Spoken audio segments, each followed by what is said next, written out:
Bien, gusto de vernos nuevamente. Vamos a tener una clase entretenida hoy día, espero que se entretengan. Y vamos a intentar aprovechar bien el tiempo para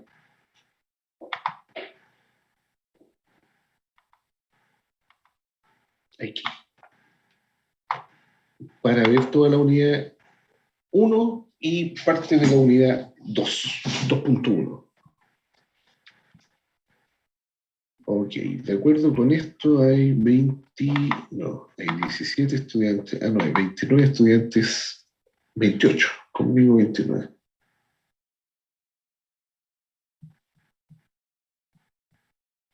Bien, ¿vieron las diapositivas de la profesora Rodríguez que estaban en la primera unidad del módulo de Educandus?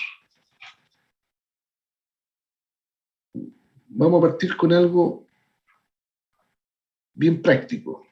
El principio de la entidad contable y empresa en marcha. En realidad el principio es de empresa en marcha, pero está muy asociado con la entidad contable, que no es un principio, es una característica. Los dos únicos principios hoy día, que en la norma se llaman hipótesis fundamentales, son empresa en marcha y el devengo. El resto son características de la información contable o de los estados financieros. Pero ya no son principios contables como eran o son todavía en la FASB y eran en los boletines técnicos chilenos hasta el año 2015. Fue cuando se descontinuó ya el método nacional. Entonces, vamos a partir con un caso que está en Educandus. Se lo subí hoy día, así que lo más probable es que no lo hayan visto. Voy a compartir pantalla para que puedan acceder a él.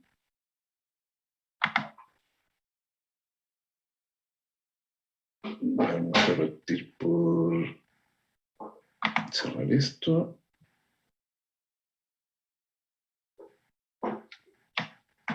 Vamos a cerrar esto otro. Aquí está, los estados financieros. Esto ustedes lo encuentran en la página de Educandus.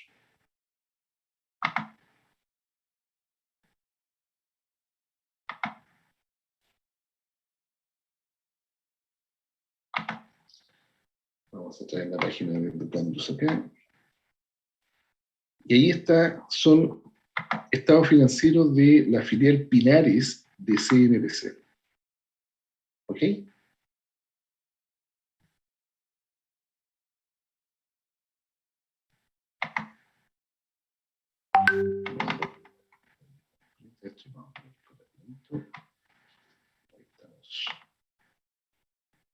Y vamos a traer el chat acá en la también.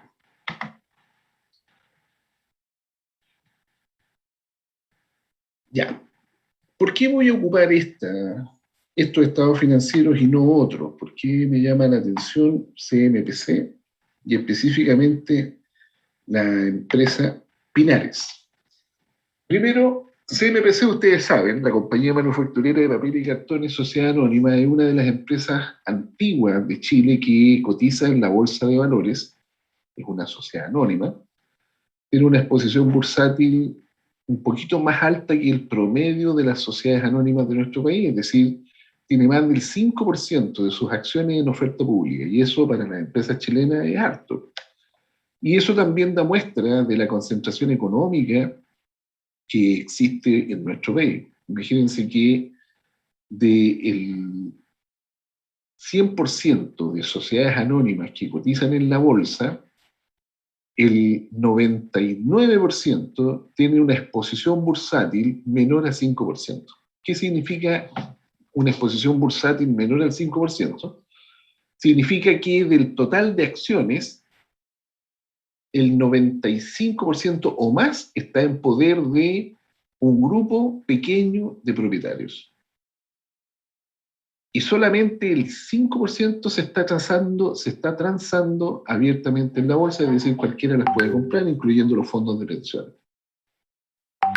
¿Qué efecto tendrá eso? ¿Es bueno para una economía? ¿Es malo? Claramente es malo, porque hace que el precio de las acciones suba artificialmente al haber poca oferta accionaria, la ley de mercado, a mayor demanda por una oferta restringida o limitada, mayor es el precio de la posibilidad de acceder a comprar algo ahí.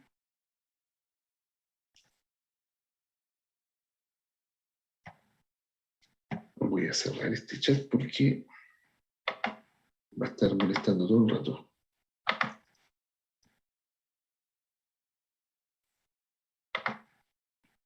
Imagínense que las acciones de las sociedades anónimas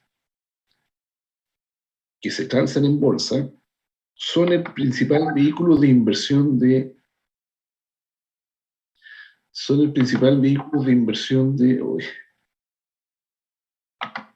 las AFP. En otras palabras, quienes invierten en acciones de sociedades anónimas en mayor proporción en nuestro país son los fondos de pensiones, las administradoras de fondos de pensión.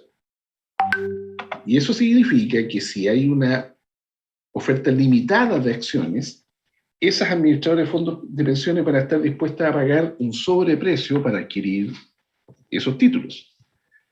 Y como ese dinero es el que corresponde a los ahorrantes de todo este país, es decir, las personas que están ahorrando para su jubilación, al final están invirtiendo en títulos sobrevaluados.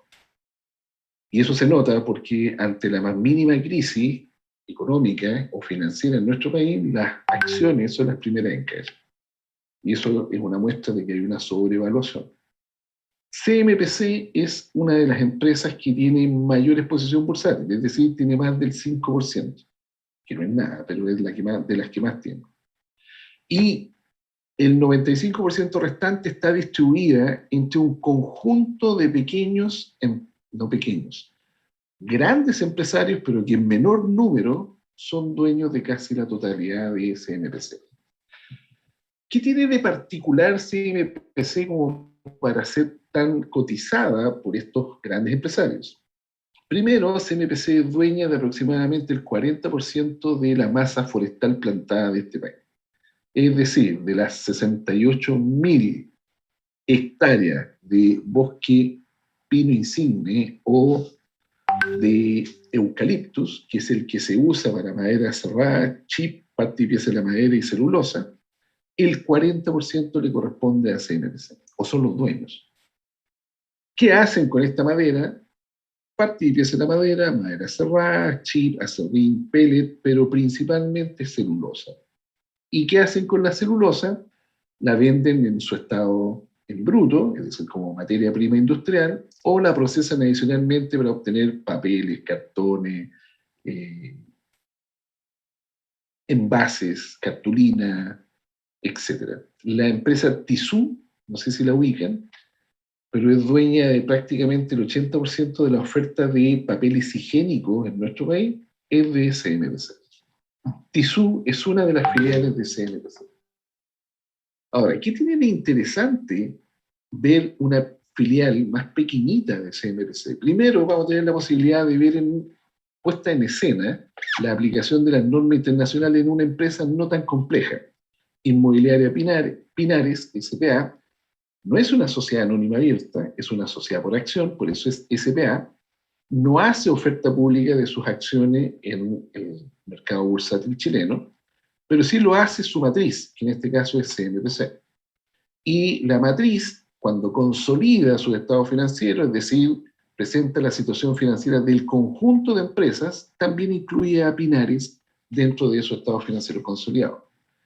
Y por lo tanto, las políticas y normas que afectan a Pinares S.p.A. son exactamente las mismas que afectan a CMPC Sociedad Anónima. Eso ustedes lo tienen que haber visto en estados financieros para decisiones estratégicas, cuando vieron consolidación.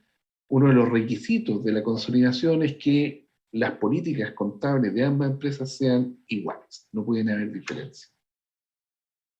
Entonces, trabajando con esta pequeña empresita, vamos a ver la aplicación de la norma como que fuera CMPC en grande, pero con menor complejidad porque es más sencilla, y al mismo tiempo vamos a tratar de entender cómo La valoración de estados financieros, la valoración de partidas de los estados financieros impacta en la cotización bursátil de una empresa, que es lo que al final uno intenta que los estudiantes tengan súper claro como responsabilidad del contador. Antiguamente había un principio en la contabilidad que se llamaba el de equidad contable. Hoy día es una característica de los sistemas de información contable. ¿Qué significa la equidad contable? Significa que al momento de tener que elegir entre alternativas de valoración, el contador debe elegir aquella que tenga el menor impacto en el resultado y en la posición financiera de la empresa. Esto no es lo mismo que el principio conservador o el conservadurismo. El principio o característica conservadurista dice que ante alternativas de valoración, el contador siempre debe optar por aquella que genera la menor utilidad, perdón, si bien digo, la menor utilidad o la mayor pérdida. En otras palabras, que no intente mejorar la posición financiera de la empresa a través de la elección del método de valoración que más le acomode para ese fin. Todo lo contrario, tiene que elegir siempre aquel método que genera o la mayor pérdida o la menor utilidad. En el caso de la equidad, el contador siempre debe elegir aquella que sea la más inocua, la que menos afecte la posición financiera de la empresa y su resultado de operación. Uno dirá, pero esas cosas son excluyentes. No necesariamente son excluyentes. Si yo enfrento ambos principios o características, el del conservadurismo con el de la equidad, siempre debe primar el de la equidad.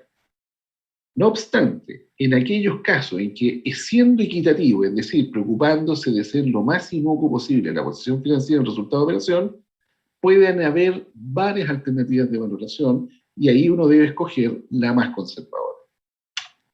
Ese es el problema que está detrás de la elaboración de estados financieros desde la perspectiva de su impacto en la cotización bursátil o el valor de mercado de una empresa. Miren, el informe que bajé, ustedes lo pueden bajar, está en Educandus y también está en la CMF, en la Comisión para Mercado Financiero. En realidad yo lo bajé de la Comisión de Mercado Financiero y se lo subí al Educandus y aquí lo tengo en mi computador. Es súper breve, tiene obviamente como todos los estados financieros el dictamen de los auditores independientes, la situación financiera, entiéndase la situación financiera obligatoria para las que no son sociedades anónimas. Ojo, el único balance obligatorio para las que no son sociedades anónimas abiertas es el de liquidez. Es decir, recursos y obligaciones, o entiéndase, activos, pasivos y patrimonio, se presentan ordenados por su liquidez, desde la mayor liquidez a la menor liquidez. Está el estado de cambio en el patrimonio neto, los resultados, el estado de resultado integral. Ojo, de los tres resultados, de los tres estados de resultado, solo el integral es el obligatorio. El estado de flujo efectivo, que se presenta en ambos métodos solamente para efectos de demostrar que está correcto. Los saldos finales del disponible tienen que cuadrar por ambos métodos. Y las notas explicativas, que es uno de los temas más relevantes de lo que vamos a ver. Bueno, ¿qué tiene de particular el informe de los auditores? Sí, ese dato, Daniel, muy bueno. Daniel dice en el chat, otro atractivo es la participación de mercado que tiene en la industria del papel suavecito, el papel tisú. Dice Daniel que este grupo de CMPC tiene más del 70% de esa industria. Sí, eso es efectivo. Y ojo, que no solamente en Chile, lo tiene a nivel sudamericano. Es decir, la empresa que más produce y vende papel tisú en Sudamérica es CMPC. Ahora hay una CMPC brasileña que es de capitales chilenos, donde se está produciendo hoy día la mayor cantidad de papel tisú en Sudamérica. Ya no es Chile el país donde más se produce papel tisú. Y eso tiene que ver con la estrategia de los inventarios de CMPC. Es mucho más fácil mover celulosa en bruto que mover papel tisú. Ustedes saben, el papel tisú es esponjoso, tiene muchas burbujas de aire y tiene un gran volumen, pero un muy bajo peso. Por lo tanto, yo podría llenar 500 vagones de un tren de carga, pero con muy pocas toneladas de papel tisú. Y el tren de carga está hecho para carga pesada, no para carga liviana. Entonces, ¿qué es lo que buscó CMPC? Buscó una ubicación geográfica equidistante dentro de Latinoamérica para poder producir el papel tisú y distribuirlo rápidamente a todos sus mercados. Y por eso se ubicó principalmente en Brasil. Trasladar materias primas a Brasil para los chilenos es caro por el mar, porque hay que dar la vuelta o por el Canal de Panamá o por Cabo de Horno o el Estrecho Magallanes. En cambio, por tierra se puede hacer en camiones, camiones grandes, de gran tonelaje, de 80 toneladas para arriba, y en muy poco tiempo, en una semana, están los productos desde Valdivia o desde Arauco en Minas Gerais, que es donde está la planta principal de CMPC en Brasil.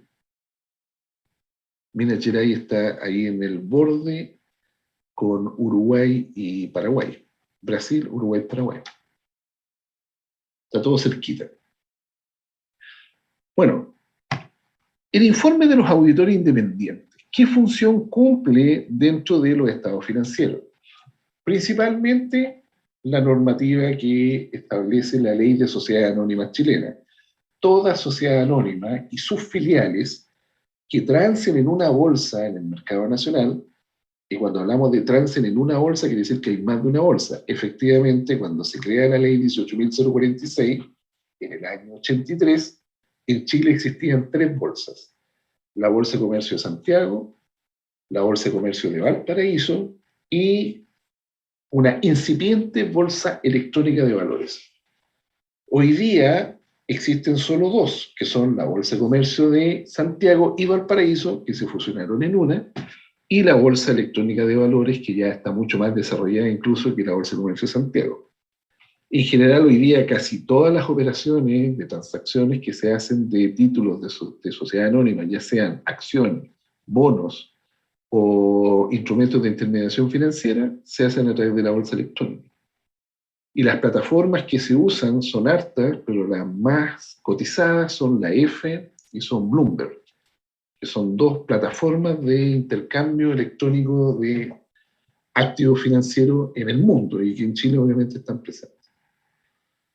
Ahora, la ley 18.046 obliga a que cualquier empresa que haga oferta pública de sus títulos en una bolsa en Chile tiene que auditar su estado financiero por empresas auditoras independientes, no pueden ser de la misma empresa. Ahora, ahí también hay una trampa en Chile porque las auditoras se eternizan, son poquitas. Recuerden ustedes que las 4 firmas auditoras más grandes de Chile han estado durante los últimos 40 años, que son Deloitte, Price, Ernst & Young y KPMG, que han ido cambiando de nombre solamente, pero son las que se llevan prácticamente el 80% de las auditorías de las sociedades que están obligadas a ser auditadas por auditores independientes. El resto, hay un montón de chiquititas, pero que no siempre están presentes en la auditoría de estas sociedades anónimas. Y estos tipos tienen contratos mínimos de 2 años, antiguamente era más, podrían estar hasta 4 años, si no me equivoco, auditando una misma empresa, lo que obviamente le hace perder independencia, que es uno de los principios fundamentales de la auditoría.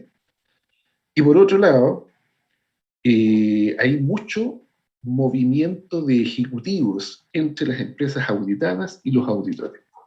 Es muy común ver que un tipo que fue a hacer una auditoría, ya sea como senior manager o como socio, a una empresa, en poco tiempo más adelante esté dentro de los cargos directivos de la empresa que antes auditaba. Eso, desde el punto de vista de los conflictos de intereses, es absolutamente reñido, es mal visto, pero aquí en Chile se hace. En otros países son un mínimo de 5 años que una empresa o una persona que estuvo en una labor de supervisión sobre una empresa debe estar al menos 5 años desde la última actividad de supervisión sin tener relación con esa empresa para luego llegar a trabajar en esa empresa. Es como lo que sucede en la administración pública.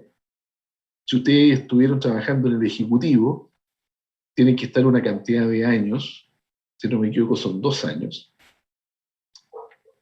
fuera del Poder Ejecutivo antes de entrar a trabajar en alguna de las empresas que era supervisada por el Poder Ejecutivo.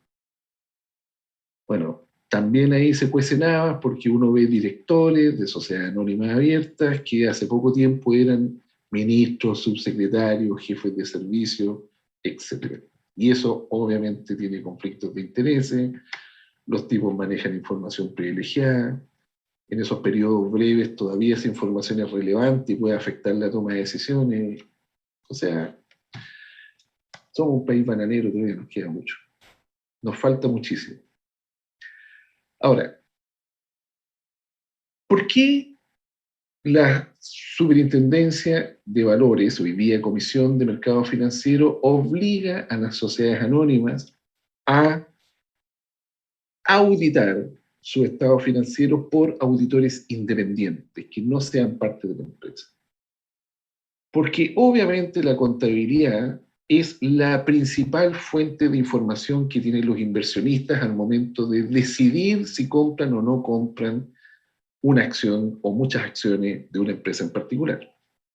Y más aún, los análisis, ya sean análisis técnicos o análisis fundamentales que se hacen sobre los estados financieros, generan opinión respecto de la empresa. Y esa opinión afecta el valor de mercado que tiene una empresa.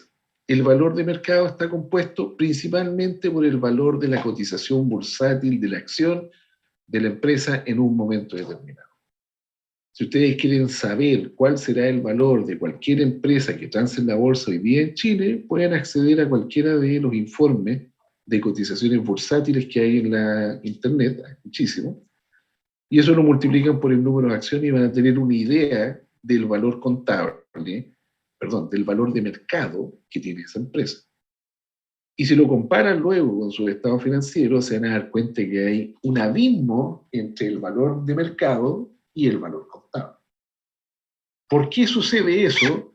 Porque el valor contable es un valor objetivo, pero es un valor histórico, pasado. En cambio, el valor de mercado obedece a información pasada, más percepción presente, más estimaciones futuras. Es decir, lo que vale la empresa según sus informes contables, lo que está haciendo hoy día la empresa en función de generar mayor valor y lo que se espera en un entorno, entre paréntesis, de cierta certidumbre para el negocio o para el rubro en el que está la empresa. Por ponerles un caso, hoy día salió un informe de la OMC que habla de las variantes que se están presentando en el mundo aparte de la variante Delta. Y una de las cosas que recomienda la CNBC es que se mantengan los mecanismos de protección sanitaria, entre ellos el uso de la mascarilla. Fíjense qué pasó con las acciones de Tissot. Se disparó. ¿Por qué? Porque van a seguir vendiendo mascarillas como locos durante los próximos 24 meses a 36 meses, con facilidad. Dado que la OMS, la Organización Mundial de la Salud, recomienda continuar el uso de la mascarilla de manera indefinida. Eso tiene que ver con las percepciones futuras o las estimaciones futuras. Ahora, ¿qué pasa si el valor contable de una empresa no es representativo de la situación financiera y el resultado de operación de una empresa? Una empresa auditora debe ser capaz de detectarlo. Y donde dice, de acuerdo con nuestra opinión, la empresa auditora, ahí tiene que decir si los estados financieros son representativos o no de la situación financiera. Por eso, siempre los informes de los auditores tienen estos párrafos que son estándar. Estos párrafos no cambian. Siempre el primer párrafo tiene que ver con la responsabilidad y lo que ha hecho la empresa auditora respecto de la empresa auditada. Siempre el segundo párrafo hace notar la diferencia entre auditar una empresa y confeccionar los estados financieros a ser auditados.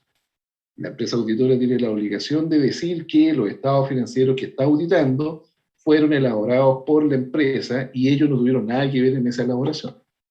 Lo que también tiene tintes de mentira, porque cuando se está haciendo una auditoría, la auditoría comienza mucho antes de que se presenten los estados financieros y dura hasta que después que se presenten esos estados financieros. Incluso hay una nota de los auditores, que es súper relevante, que tiene que ver con los hechos posteriores. Una nota que está en los estados financieros y que los auditores tienen que haber visado. Es decir, después de haberse presentado los estados financieros, sucedieron o no sucedieron hechos relevantes que puedan afectar la posición financiera de la empresa. El tercer párrafo tiene que ver con los componentes de los informes que están siendo auditados y, por último, está el dictamen. Es decir, qué opina la empresa auditora respecto de los estados financieros que está presentando la empresa auditada. Ahora, siempre me he hecho yo la misma pregunta. ¿Quién firma un dictamen? ¿Lo firma el auditor que fue a hacer la pega? Entre ellos, por lo general, es un equipo que está compuesto por un socio. Debajo de ese socio habitualmente hay administradores, gerentes o seniors, y debajo de los seniors están los auditores ya operativos del terreno, los asistentes A, B, C, depende de la auditora cuántos niveles de asistente tenga. ¿Quién firma el dictamen? ¿Saben ustedes?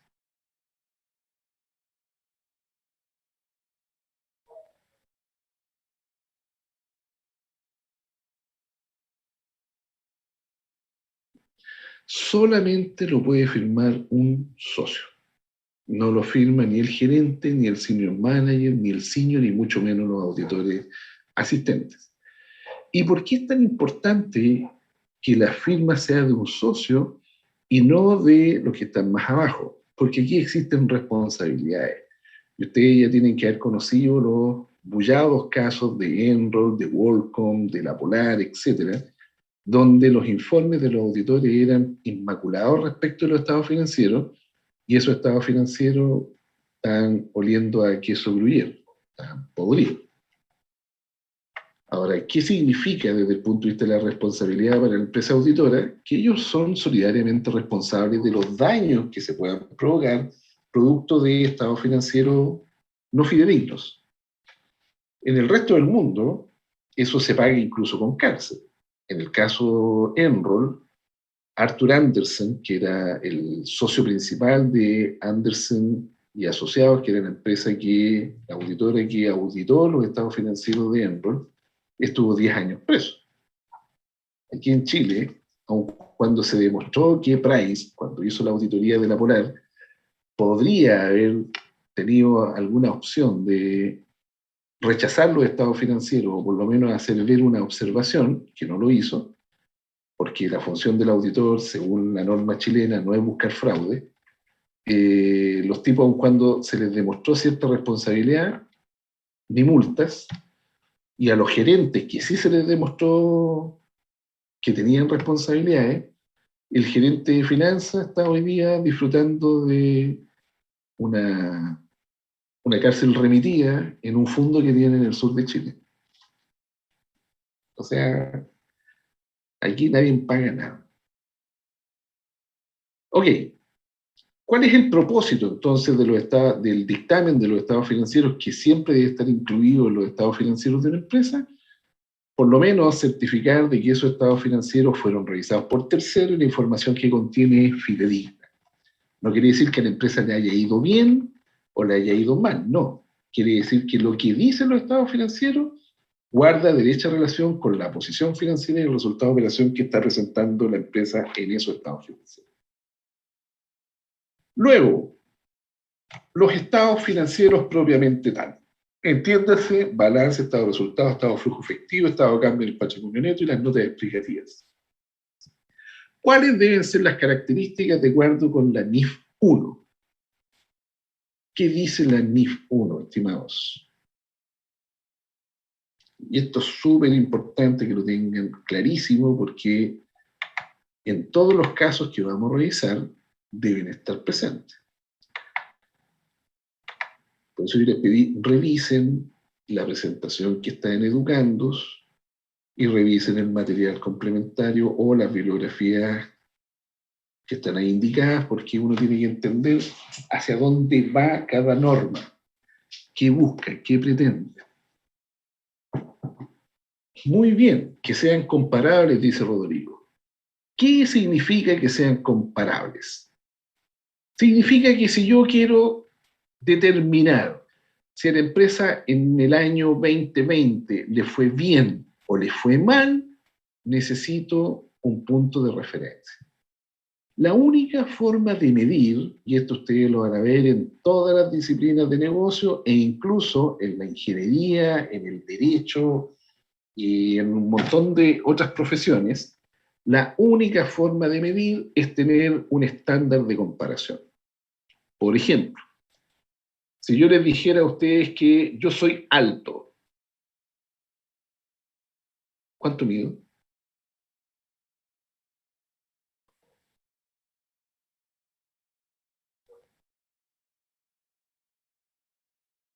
¿Puedo decir que soy alto y mido 1,50 m?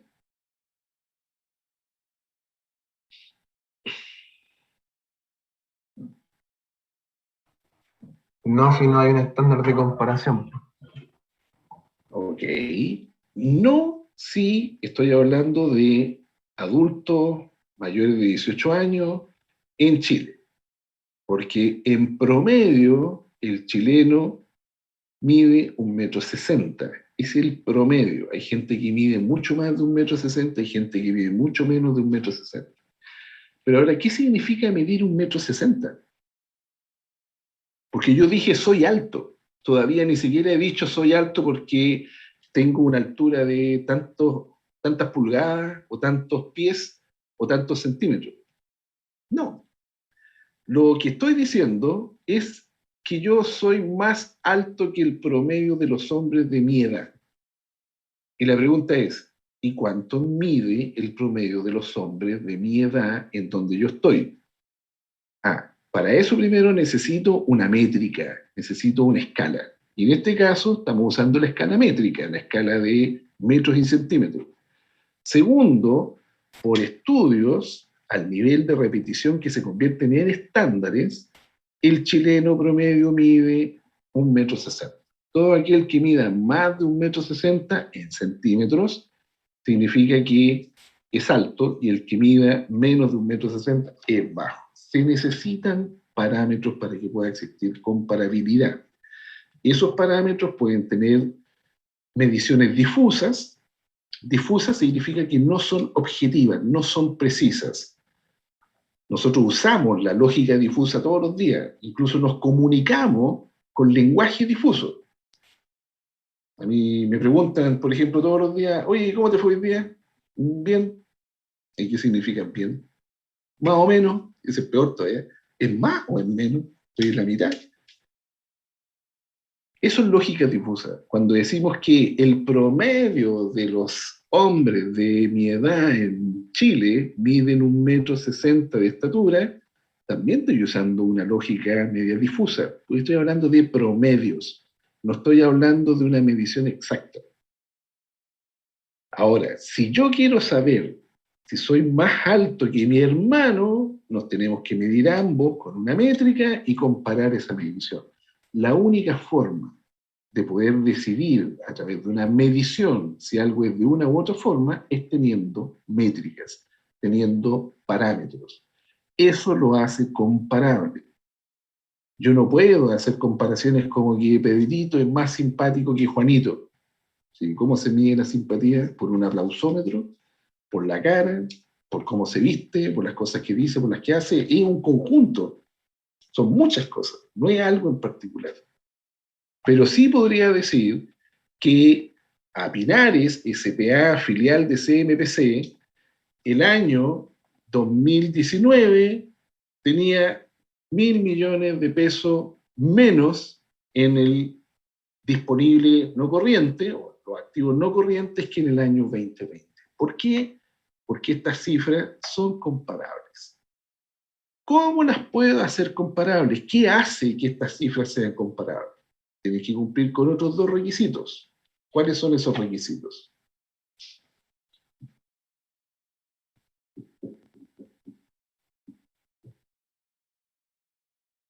Rodrigo, tú dijiste que eran comparables. Para que algo sea comparable, ¿qué necesita como mínimo? Que estén en la misma moneda. Muy bien. Primera instancia, que estén en la misma moneda. Y esto no solamente significa que estén en la misma denominación de moneda, porque moneda puede ser pesos, dólares, yenes, rupia, yenes, etc. Sino que además están en la misma moneda con el mismo poder adquisitivo. ¿Qué significa eso? Que están corregidos monetariamente. Ahora, en aquella economía donde la corrección monetaria es menos de 2 dígitos, no es obligatoria la corrección monetaria. Por lo tanto, podríamos trabajar con los valores nominales, es decir, millones de pesos de la fecha respectiva. ¿Y cuál es el segundo requisito? No necesariamente el idioma, ¿eh? Porque todas podrían estar, una en francés, el otro en inglés, el otro en chino mandarín, pero la moneda sí tiene que ser la misma. ¿Cuál es el otro requisito?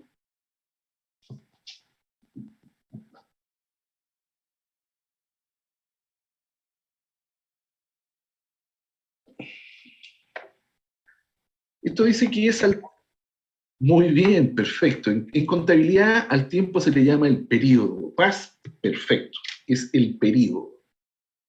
El periodo debe ser equivalente, no necesariamente el mismo, porque aquí tenemos 2 años distintos, 2019-2020, pero sí tiene que versar o tratarse del mismo periodo de duración, es decir, en este caso, desde el 1 de enero hasta el 31 de diciembre del año respectivo. Esos dos requisitos de comparabilidad hacen que yo pueda tomar cifras de distintos periodos y compararlas, medirlas y determinar si fue mejor, fue peor, fue igual.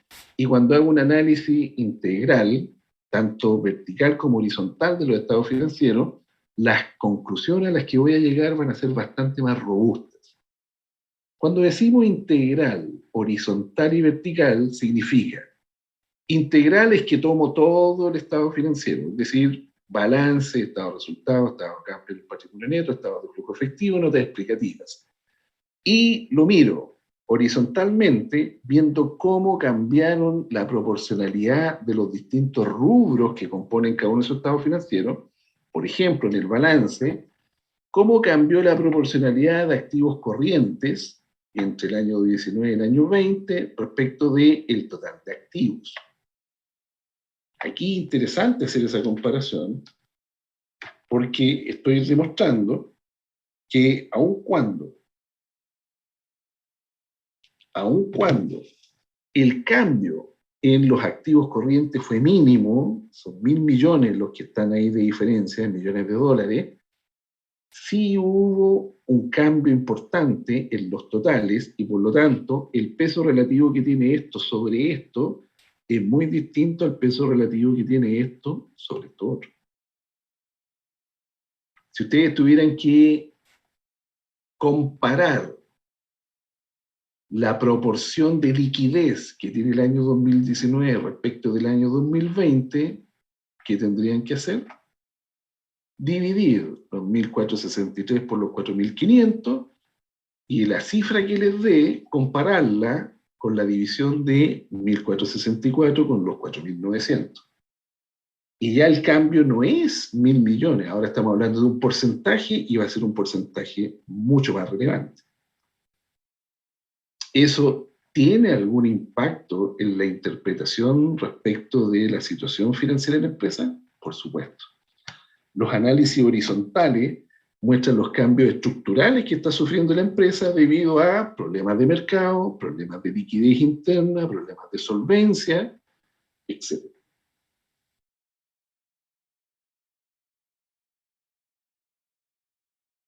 No, es un error. Ya. Me distrajo este hombre.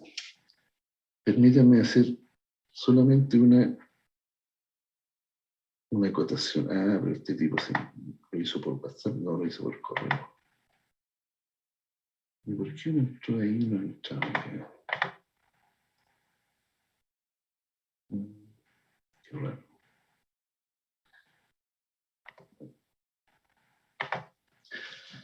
Cuando miramos el análisis horizontal, lo que estamos haciendo es comparar los cambios en la estructura de la posición financiera en la empresa. Cuando yo lo miro, vertical, cuando yo lo miro horizontalmente, estoy comparando años. Por ejemplo, aquí yo tengo el año 2019 y el 2020, una comparación menor. Pero ¿qué pasa si tengo el 2018, el 2017 y el 2016 hacia el lado? Supongamos que tengo 6 años de estados financieros comparables.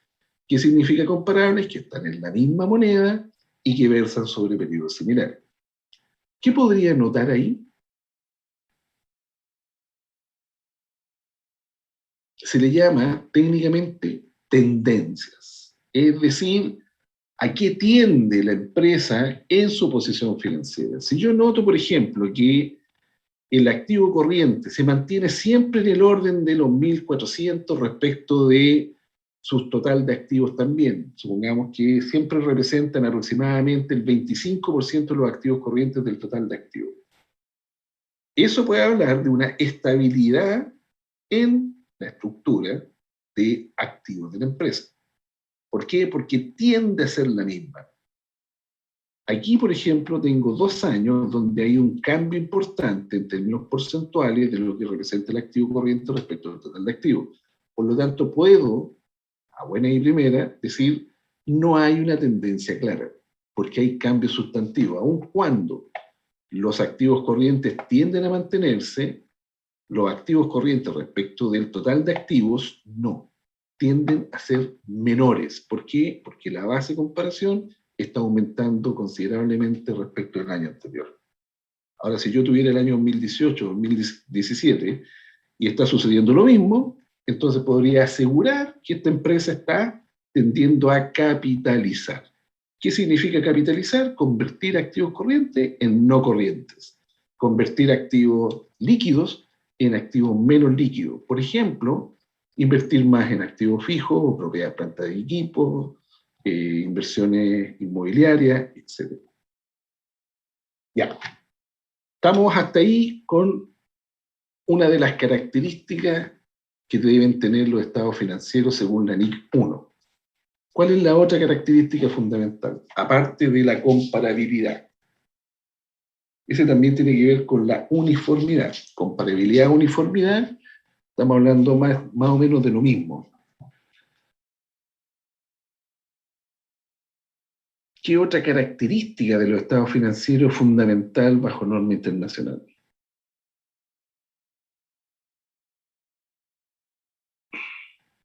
Profe, no sé si estoy perdido, pero no tenía que ser que fuera, que toda persona, que todo usuario pudiera leer los estados, que los comprendiera.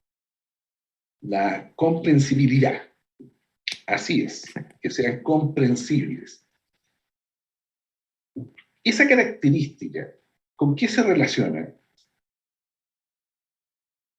No es la forma de la letra, no es que estén escritos con buena letra o que se usen números arábicos, no.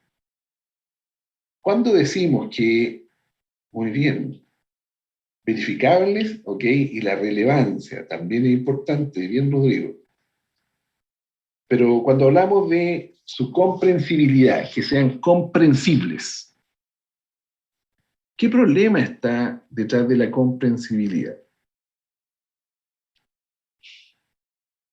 Yo siempre me acuerdo de un colega que ya se jubiló, que la información esté clara y concisa. Ya, pero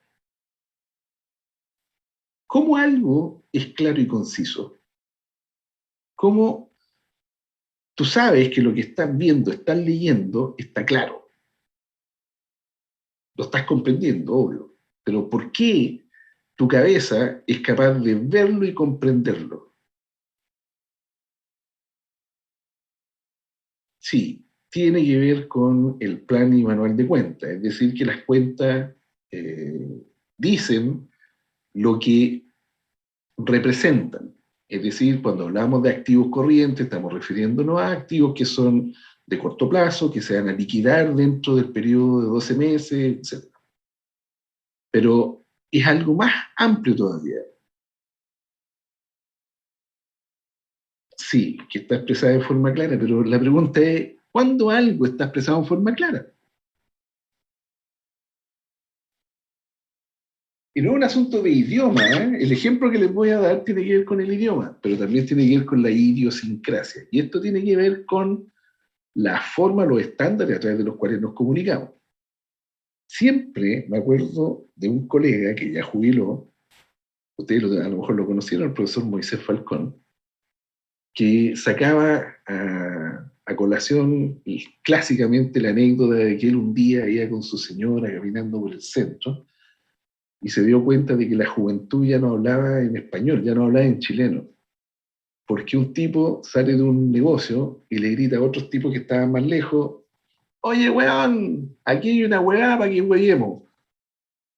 Y los dos se quedaron mirando, este profesor con su señora, y ¿qué dijo? Yo sé que ustedes lo entienden. ¿Qué dijo ese joven que gritó?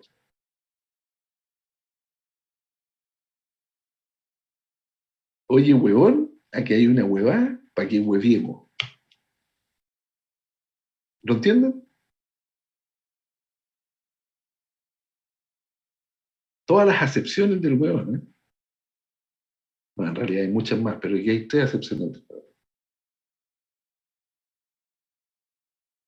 Oye, amigo, aquí hay un lugar, no necesariamente un lugar, para que nos divirtamos. Perfecto. Eso es lo que dijo.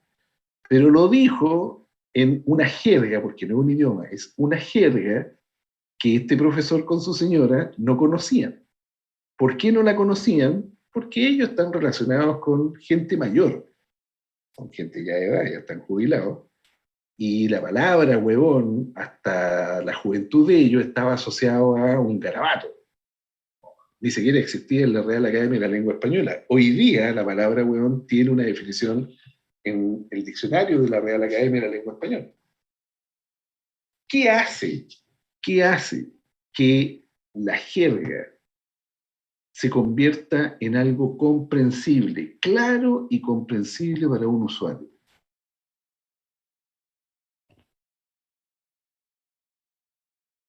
¿Qué hace que los estados financieros sean claros y comprensibles para cualquier usuario de estados financieros? Tener un conocimiento previo. Ya, por un lado, se requiere un mínimo conocimiento contable, que en nuestro país lamentablemente lo tiene el 1% de la población. El resto no tiene idea de contabilidad. En el resto del mundo la contabilidad se enseña en el colegio, no en la universidad. Y no en los colegios técnicos exclusivamente, como el caso acá de los liceos comerciales. En el resto del mundo la contabilidad es como que te enseñan historia, como que te enseñan matemáticas, te enseñan contabilidad. Claro, por un lado, como dice María Pilar Avendaño, es que están realizados bajo una misma normativa.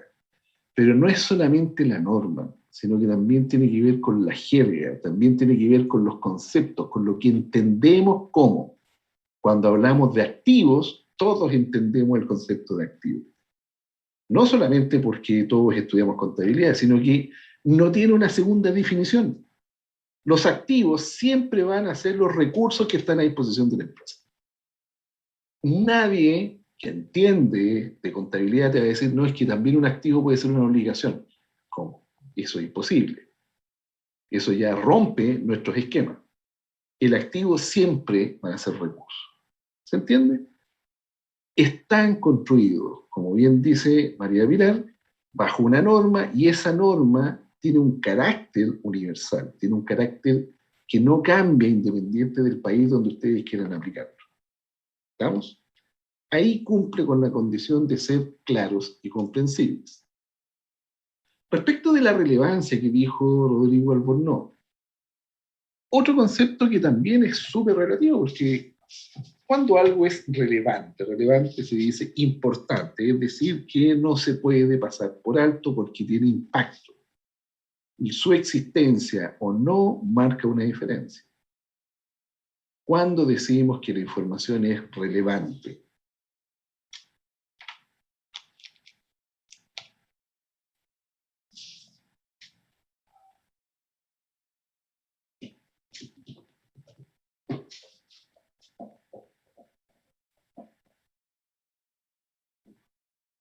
Ya, Rodrigo dice que tienen un impacto en las decisiones de los usuarios. Sí, podríamos decir que sí, pero más importante es que tienen un impacto significativo en el propósito que tienen los estados financieros. ¿Cuál es el propósito de los estados financieros?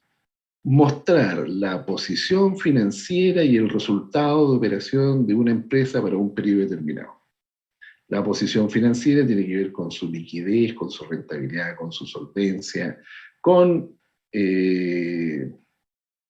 su nivel de actividad, la rotación, la rotación de cuentas por cobrar, la rotación de inventario, etc. Y su resultado tiene que ver con la rentabilidad líquida, la rentabilidad bruta, la rentabilidad sobre los activos, la rentabilidad sobre el patrimonio, la rentabilidad antes de intereses e impuestos, o más conocido como el EBITDA, etc. ¿Por qué es importante la información que le da forma a la posición financiera? Porque obviamente cada partida que compone la posición financiera contribuyó a esa posición.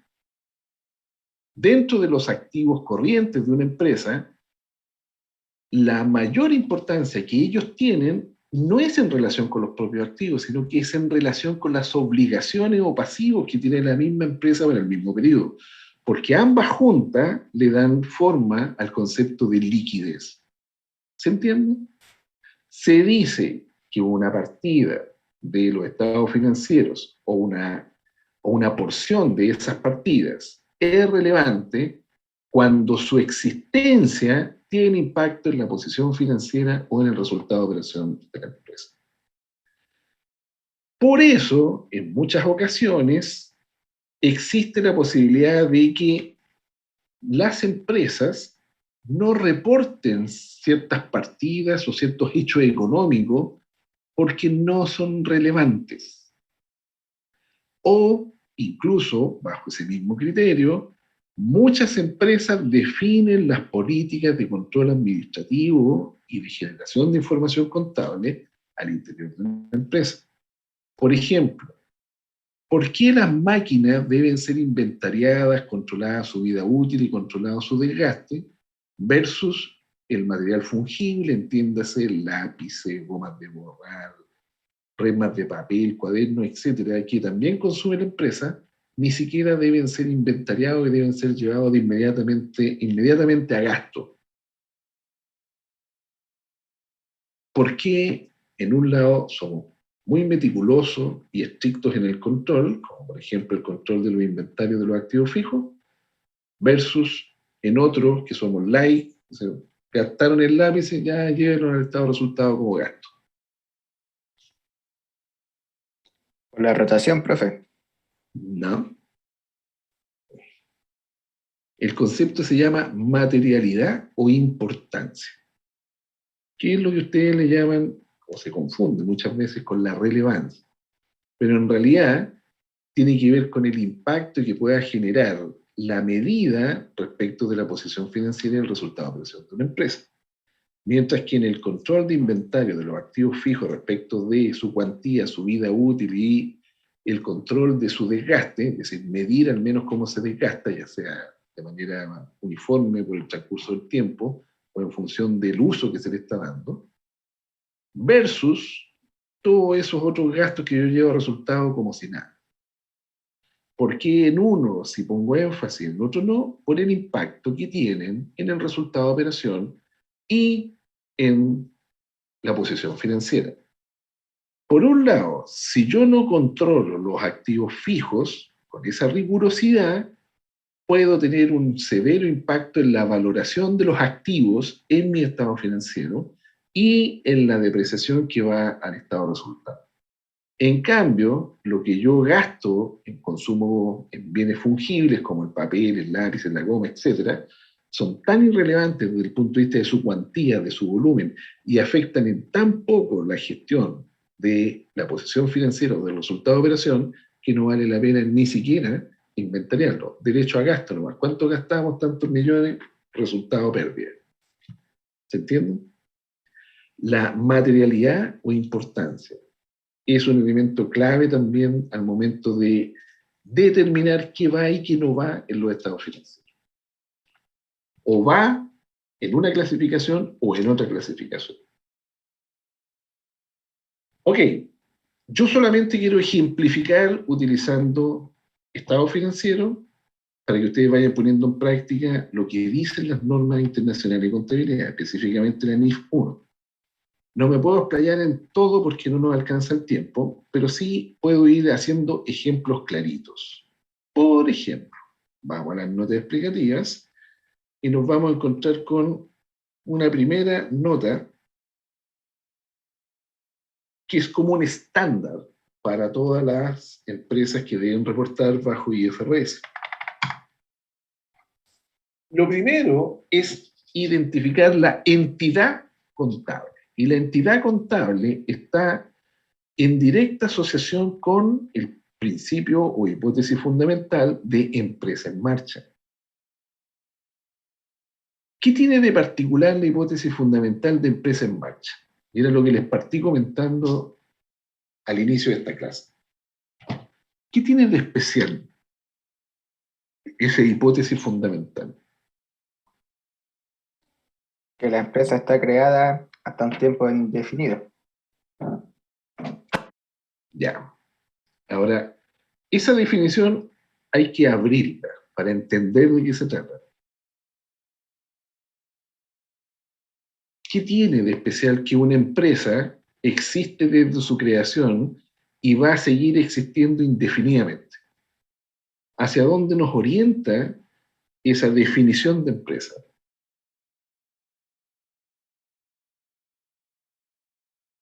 Sí, asume que la empresa nunca terminará. Perfecto. Aun cuando la empresa va a terminar algún día. Pero nosotros no podemos, desde la perspectiva contable, asumir esa posibilidad de término de su existencia.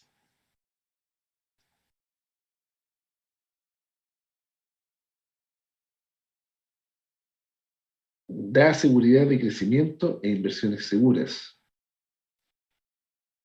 A ver, yo creo entender hacia dónde vas, Camila, pero trata de explicarlo un poquito.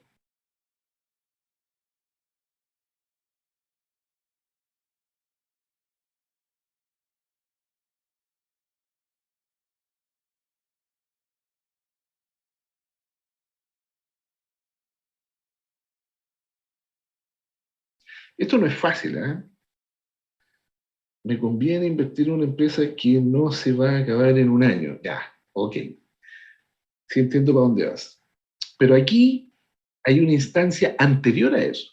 Antes del usuario externo está el criterio contable para determinar las partidas que puedan o no afectar la posición financiera y el resultado de operación de la empresa. En otras palabras, le dan sentido al principio las características de relevancia, de materialidad y de importancia. Por ejemplo, ¿qué pasa si un contador dijera, no saben qué, no tomemos el inventario este año? El presupuesto se nos acabó, no tenemos para pagar auditores que inventarían o contadores auxiliares contables que inventarían. Entonces, usemos el inventario del año pasado y nos ajustamos. Total, el próximo año vamos a tener que inventariar de nuevo.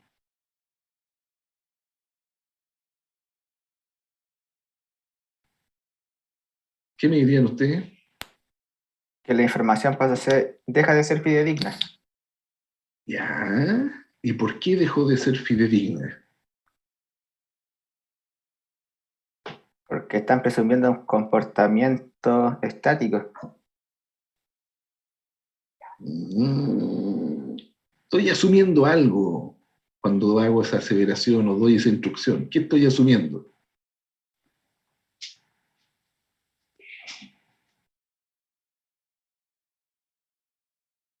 Está asumiendo que el año pasado fue igual que este año. ¿Y eso qué implica?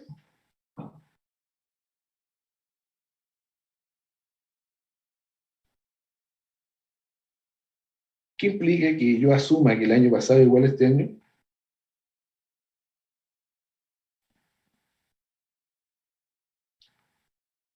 ¿En qué caso una empresa podría tener exactamente la misma posición financiera al término de un año respecto del año anterior? Que está estática, po. O sea, que no vende, que no hace nada. Que no estuvo en marcha. Que no estuvo en marcha. Que durante ese periodo no hizo nada. El principio o la hipótesis fundamental de empresa en marcha es que la empresa siempre está haciendo algo, incluso cuando no hace nada. Porque cuando no hace nada, ¿qué impacto tiene la posición financiera en el resultado de operación? ¿O el impacto es cero? La variación en el total de activos, pasivos, patrimonio respecto al año anterior y la variación en los ingresos, gastos y resultados del periodo actual versus el periodo anterior es cero. ¿Qué creen ustedes? Que no es ¿Sí? cero, pues, profe. ¿Por qué no es cero? ¿Qué hace que no sea cero? Usted mismo lo dice, que la empresa sigue en funcionamiento. Entonces, Pero si sigue en supongamos que se funcionamiento, fueron tiene todos para mucho. la casa. Supongamos que se fueron todos para la casa. No quedó nadie en la empresa. El resultado de ese año que no hubo nadie respecto del resultado del año siguiente donde tampoco hubo nadie. Suponte que fueron 2 años que la empresa, a contar del 1 de enero del 2019, no hizo nada hasta el 31 de diciembre del 2019, y desde el 1 de enero del 2020 al 31 de diciembre del 2020 tampoco se hizo nada. Eso significa que la posición financiera del año 2019 es igual que la posición financiera del 2020. Eso implica que el resultado del 31 de diciembre de 2019 es exactamente igual al resultado al 31 de diciembre del 2020.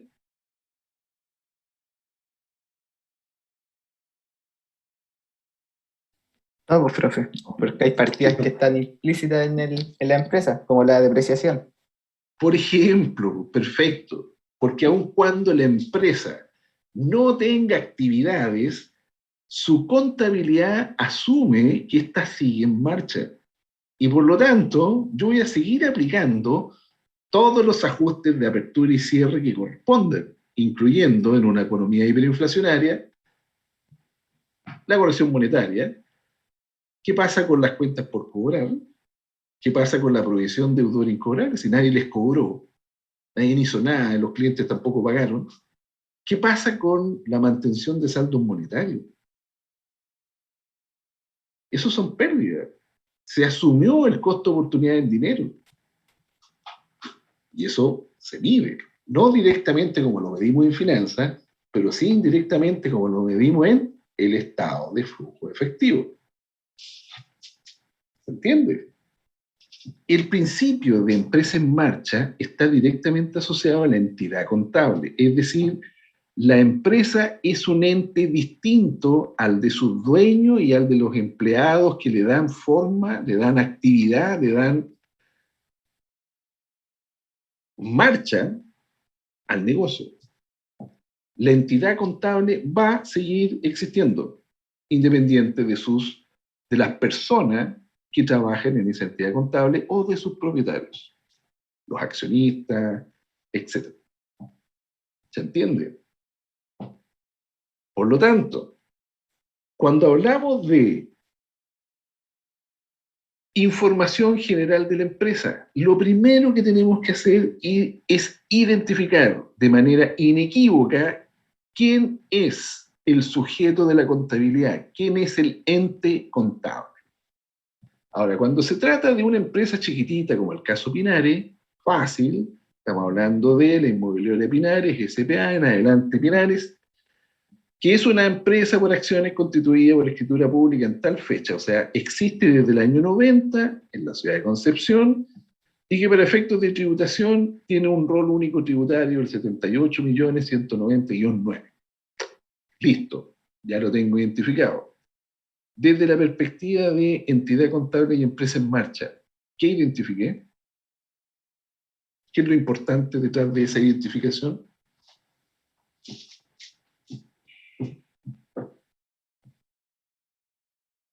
Ya, muy bien. La fecha. ¿Cuándo nació? ¿Cuánto tiempo tiene de existencia? ¿Qué más? El ente contable. Claro, estamos identificando quién es el sujeto de la contabilidad. ¿Quién es el objeto contable? El sujeto al cual yo le voy a llevar o sobre el cual se lleva la contabilidad. ¿Qué más?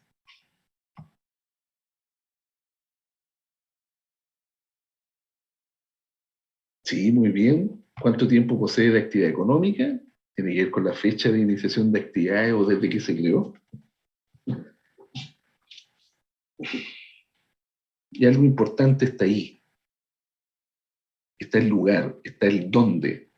Porque no es lo mismo que haya sido en Concepción o haya sido en Talca o haya sido en Santiago. Tiene relevancia respecto de el giro, la actividad, el rubro que desarrolla esa empresa. Y las normativas locales o específicas que la puedan afectar. Para efectos, por ejemplo, ambientales, estar en Concepción, una empresa de estas características, tiene menos impactos u obligaciones respecto de una empresa de esas mismas características, pero constituida en Vitacura, en Santiago. Las normas locales que le afectan pueden tener diferencias. Ejemplo, no me acuerdo el nombre exacto, pero son las reparticiones del Ministerio del Medio Ambiente que obligan a las empresas a la elaboración o presentación de los informes de impacto ambiental o los informes de mitigación ambiental. Obviamente estar en Concepción tiene otra relevancia desde el punto de vista ambiental que estar en el centro de Vitacura, para una empresa de estas características, una inmobiliaria. ¿Se entiende? El lugar, la fecha, el giro al cual se dedican, son informaciones necesarias a tener identificadas respecto de la entidad contable. ¿Para qué? Para ver los impactos que se puedan generar en la hipótesis fundamental de empresa en marcha. Segunda nota explicativa, políticas contables. ¿Qué tiene de particular o especial esta norma? Esta nota explicativa. ¿Por qué las normas contables o políticas contables que ha implementado o desea implementar la empresa son fundamentales?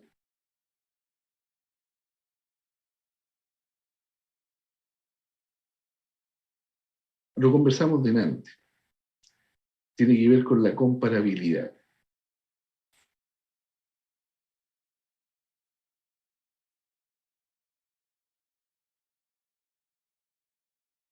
Muy bien. Como es una filial de la sociedad anónima, estas deben ser las mismas políticas contables que tiene la empresa matriz.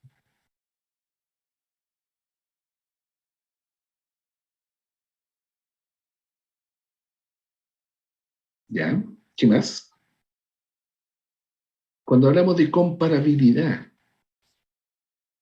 ¿qué importancia tienen las normas, las políticas contables? No normas, las políticas contables.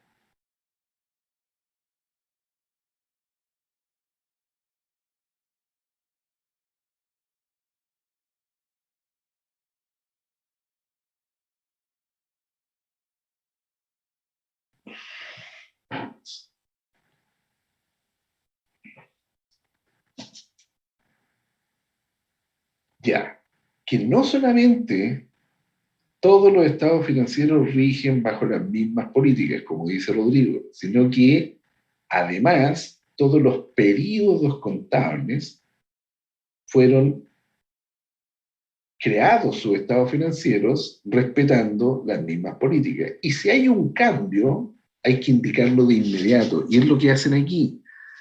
Dice, estas políticas han sido diseñadas en función de la IFRS vigente el 31 de diciembre del 2020, junto con los cambios normativos que entraron en vigencia a contar del 1 de enero del 2020. ¿Qué fue lo que sucedió el 1 de enero del 2020? Hubieron cambios normativos en la Comisión de Mercados Financieros respecto de cómo tratar ciertas partidas contables para las empresas filiales de sociedades anónimas. Y eso es lo que está diciendo. Todo cambio que haya ocurrido tiene que indicarlo en la nota de políticas contables. ¿Qué efecto tiene que hayan habido cambios en las políticas contables de una empresa a lo largo de su historia?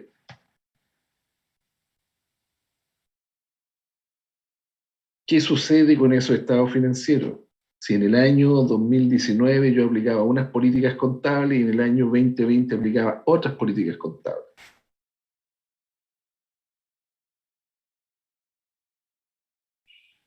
¿Son comparables los estados financieros?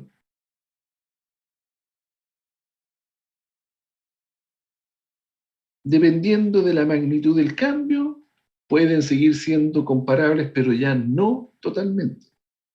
Porque hubieron cambios, ya sea en la forma de valorar, en la forma de registrar o en la forma de revelar la información en los estados financieros. Eso implica que hay un impacto en la comparabilidad o la uniformidad.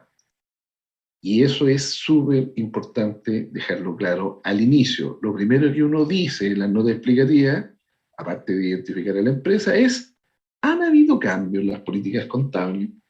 En este caso parten diciendo: sí, el 1 de enero hubo un cambio. Esta empresa viene desde el año 79, si no me equivoco.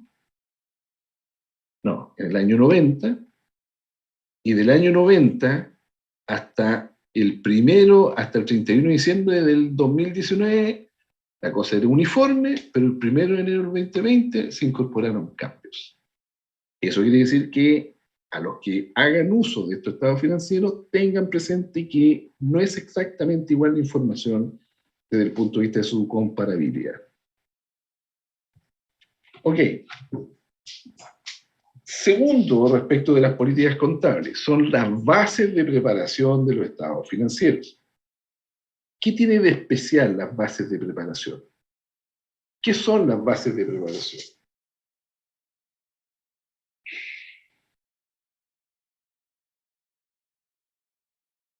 Que en la medida que las políticas contables así lo requieran, se deben hacer ajustes a la información base para poder aplicar esas políticas contables.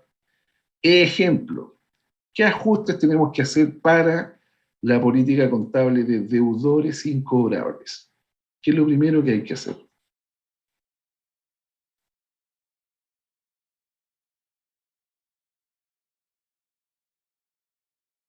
Si se acuerdan de contabilidad de deudores incobrables, habían 3 pasos básicos. Ahí, 3.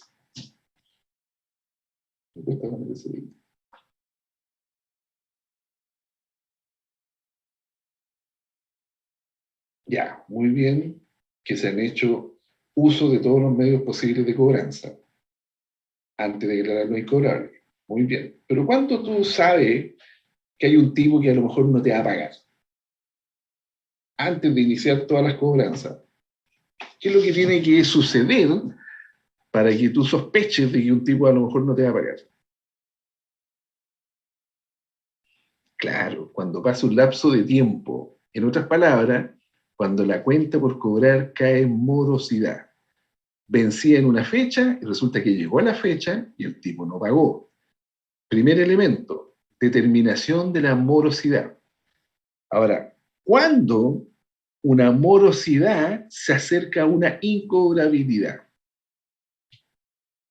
Cuando el periodo que ha transcurrido entre el vencimiento y la fecha de determinación de la morosidad ya es suficiente. En nuestro país se entiende que es suficiente cuando han transcurrido 30 días. Si a los 30 días el tipo no ha cobrado, entonces yo lo primero que tengo que hacer es pedirle a los encargados de cobranza o del área comercial que llamen al tipo a ver si lo ubican, y si lo ubican, pregúntenle cuándo va a pagar. Eso no es trivial, no es un asunto que se haga de buena gente o por caballerosidad, no, es parte del proceso. Yo antes de iniciar una cobranza de cualquier tipo, lo primero que tengo que saber es si el tipo aún existe, y segundo, cuál es su disposición, cuál es su situación. Ah, no, se le olvidó, ah, ningún problema. este gallo va a pagar. No, perdió la pega, chuta, vamos a tener que darle más tiempo. No, se murió. Hasta ahí llegó la cobranza. A menos que existan garantías, ya sea pagaré, etcétera, que yo pueda ejecutar contra su heredero. Que no tenga un seguro de gravamen. Esos que cubren todas las deudas al momento que muere el deudor, etcétera. Yo tengo que hacer este trabajo previo, las bases de preparación para poder aplicar las políticas contables. Si una política contable de la empresa es que la empresa reconoce a través de una estimación la incobrabilidad de parte de sus clientes, entonces tiene que haber preparación de la información para poder aplicar esa política contable. ¿Se entiende?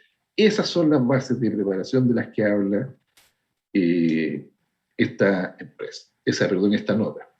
Segundo, también tiene que ver con las políticas contables de la empresa matriz. Si yo tengo que rendirle cuenta, o mejor dicho, voy a consolidar mi estado financiero con los de la matriz, lo primero que tengo que hacer es ajustarme a las políticas contables de la matriz, y eso también es parte de las bases de preparación. Y por último, tiene que ver con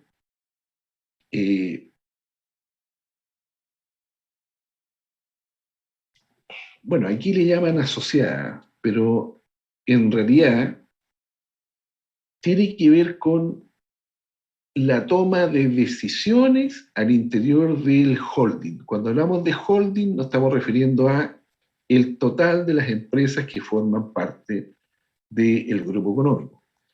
Recuerden que aquí pueden haber matrices, filiales, ligadas, coligadas y asociadas, ¿ya?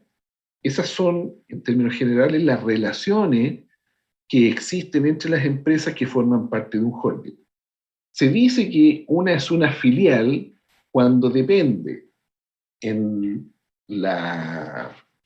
el control de la toma de decisiones, cuando depende de otra empresa.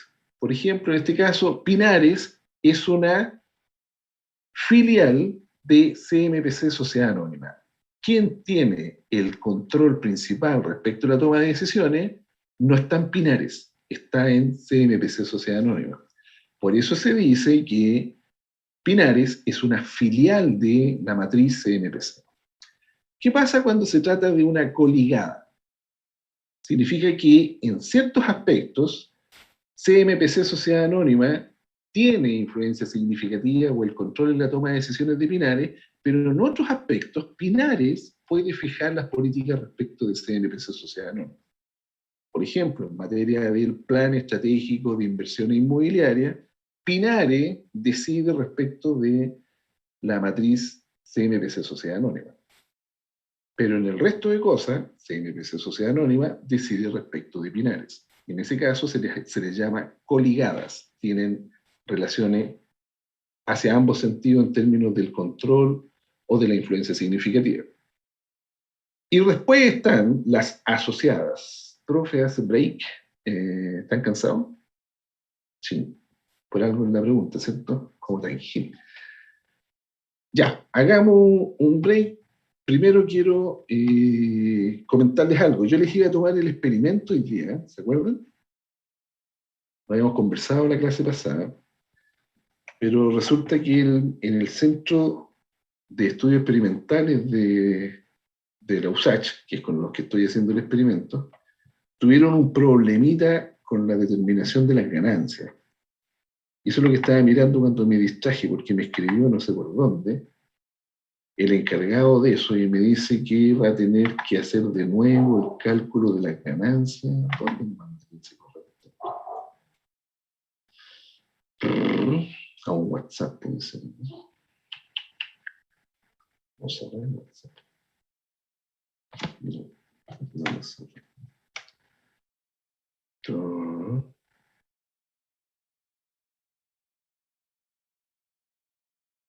¿Y dónde me escribiría este hombre?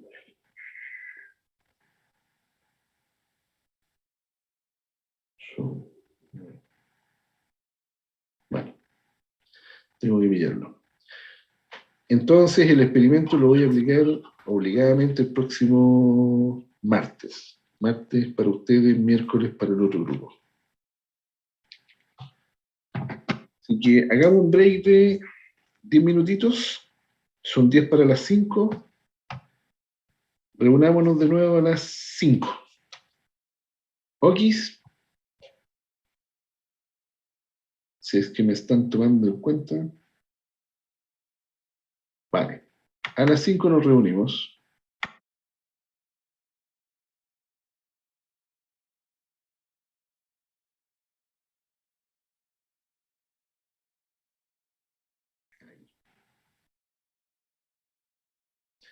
Aquí estamos.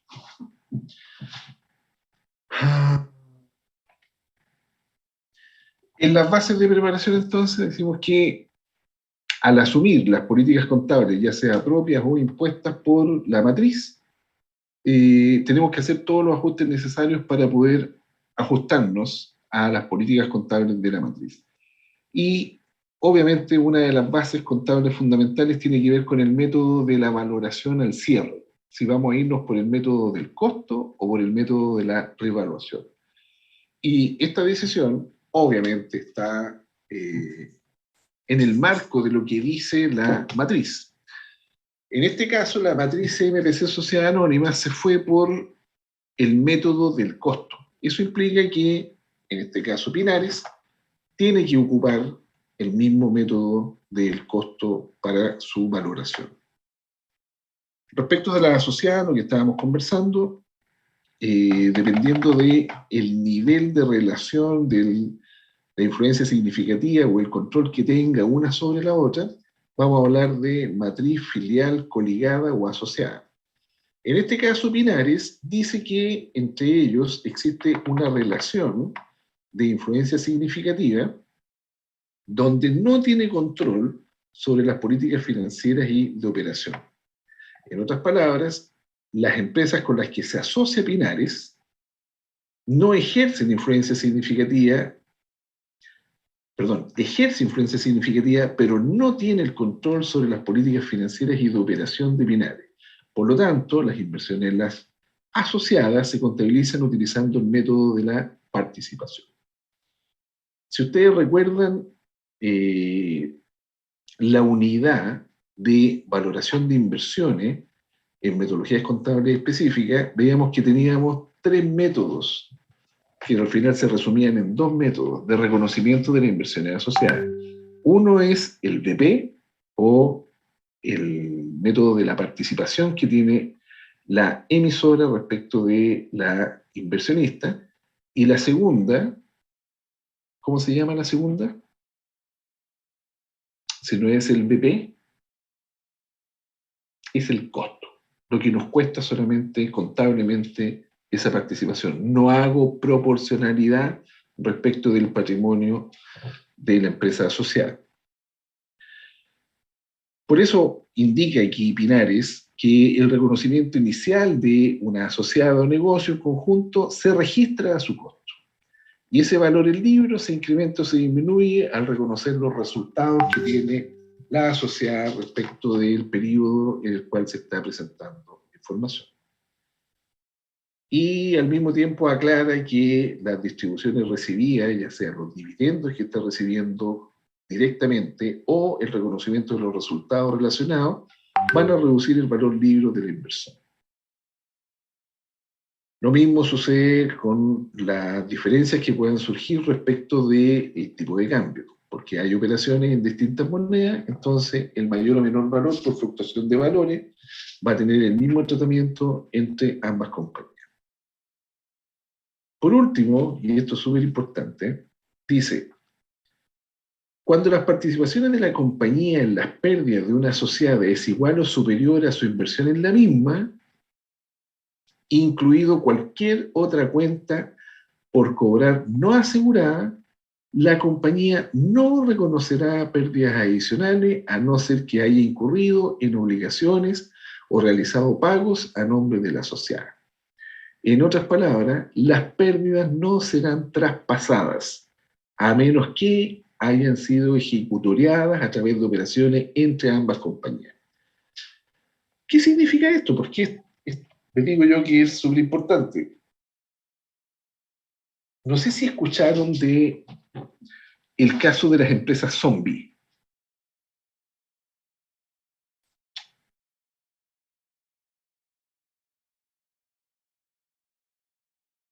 ¿No? ¿No han escuchado del caso de las empresas zombie? Paz, tú no, Rosario tampoco. Ah, bueno, es un tema que uno habitualmente ve en tributaria, ¿eh? Sobre todo en auditoría tributaria y en planificación tributaria.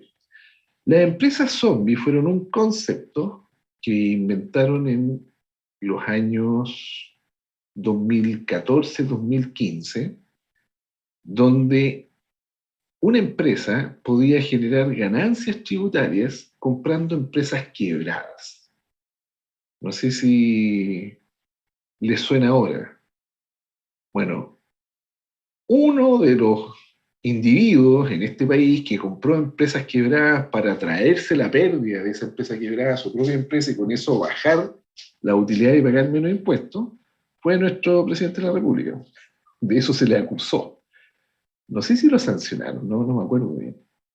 Pero era una práctica de esos años, antes de la reforma tributaria de Michelle Bachelet, en el año 2014-2015, era que si tú comprabas una empresa que traía pérdidas tributarias, esas pérdidas pasaban a ser automáticamente tuyas. Y por lo tanto, fue mediático el caso Piñera, claro, con Matías. De ese me refiero. Esas son las empresas zombies. ¿Y por qué se les llama zombie? Porque son empresas muertas, pero que vuelven a caminar. Vuelven a caminar porque a otra empresa le conviene que sigan existiendo, porque se traen las pérdidas y con eso bajan su utilidad y pagan menos impuestos. Bueno, esa situación se corrijo en parte con la reforma tributaria del año 2015, toda vez que en esa reforma se prohibía la planificación tributaria con ánimo de evadir impuestos. Se le llamó la planificación dolosa o ilusión dolosa. Es decir, se busca la fórmula dentro de la legalidad para pagar menos impuestos. La ilusión dolosa, que era un concepto nuevo en Chile en ese año, sí existe en el resto del mundo. Es decir, eh, en la mayoría de los países con una buena ética fiscal, sobre todo contributiva, de impuestos, cuando tú haces maniobras para no pagar impuestos, eres un inmoral, eres una persona no ética, porque las personas éticas pagan sus impuestos como le corresponde, si le tocó pagar mucho, paga mucho, si le tocó pagar poco, paga poco, etc. Aquí en Chile, el que pagaba impuestos hasta ese año era el que no tenía asesoría tributaria, porque con asesoría tributaria todos pagaban poco o nada. Y eso se da, el hecho de que uno deba tener asesoría tributaria para pagar menos impuestos, se da por la complejidad del sistema tributario chileno, que es un plato tallarín. Entonces, como dice el dicho, en el mundo de los ciegos el tuerto es rey. Bueno, los tributaristas, entre ellos muchos de ustedes que estudiaron tributaria en la universidad, saben que si tienen una empresa agrícola y esta vende menos de las 9.000 UF, ustedes podrían estar en primera instancia en renta presunta, y con eso van a pagar impuestos sobre el 10% del valor fiscal del predio, y no en función del resultado del... Eso es algo que es conocido, eso es algo desconocido y por lo tanto la mayoría de los individuos que saben de esto lo recomiendan para que las empresas paguen impuestos. La reforma tributaria de Michelle Bachelet dispuso que se entendía por elusión dolosa cuando las decisiones de negocio eran principalmente tributarias o primaba el criterio tributario sobre el criterio de negocio. Entonces, existe la posibilidad de que se clasifique cualquier acción de negocio que no tenga como propósito generar un resultado positivo como una elusión dolosa. En este caso, al Piñera se le acusó de elusión dolosa porque lo que buscaba era bajar su carga tributaria para no pagar impuestos y no necesariamente hacer algo con la empresa que estaba comprando en el ámbito de los negocios. El tipo reconoció que la había comprado porque era un buen negocio. O sea, era un buen negocio pagar menos impuestos. Con ese le puso la lápida nueva a la situación. Es decir, reconoció derechamente que está eludiendo dolosamente. Esto tiene un correlato financiero contable. Y ese correlato financiero contable tiene que ver con el impacto del reconocimiento de los resultados de las asociadas en el resultado de la inversionista. En este caso, Pinares dice clarito, cuando la participación de la compañía en las pérdidas de una asociada es igual o superior a su inversión en la misma, incluido cualquier otra cuenta relacionada que no esté asegurada, la compañía no reconocerá pérdidas adicionales a no ser que haya incurrido en obligaciones o realizado pagos en nombre del asociado. Si yo compro en 100 las acciones de una empresa y esa empresa termina el periodo con pérdidas y el porcentaje que a mí me corresponde de ese resultado, supongamos que fuera el 10%, y la empresa en la que yo invertí tiene pérdidas por 1000, eso significa que tengo que reconocer pérdidas por 100, el 10% de los 1000.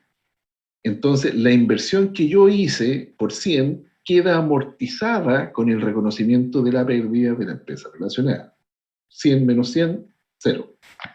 ¿Qué pasa si el porcentaje que yo tengo de participación es mayor que el 10% y la empresa en la que yo invertí perdió 2000?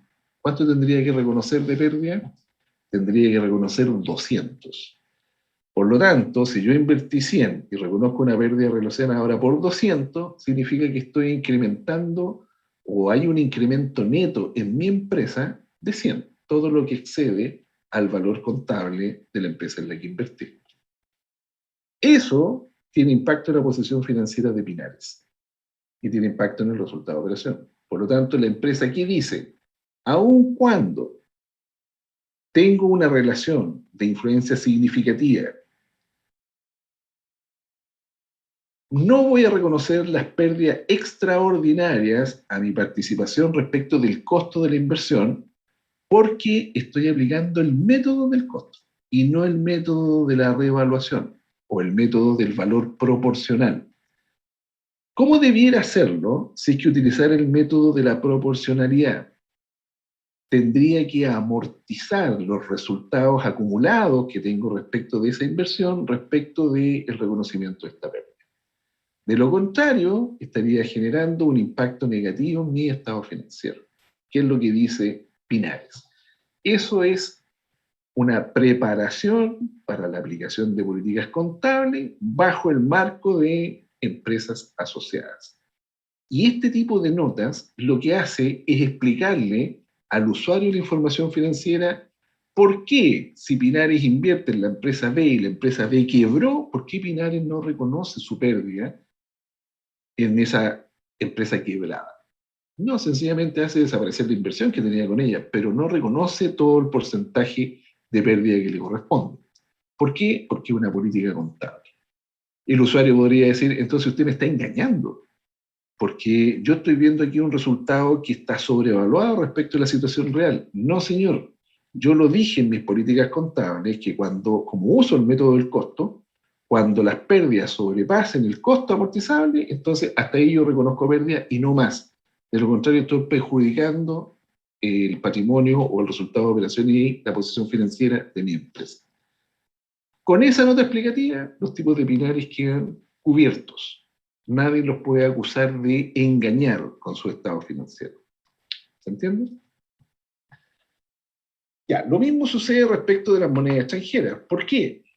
Porque si ustedes recuerdan el tratamiento de la fluctuación de valor en moneda extranjera, nosotros teníamos elementos con los cuales podríamos cubrir las posibles variaciones no deseadas que puedan ocurrir en las operaciones con moneda extranjera.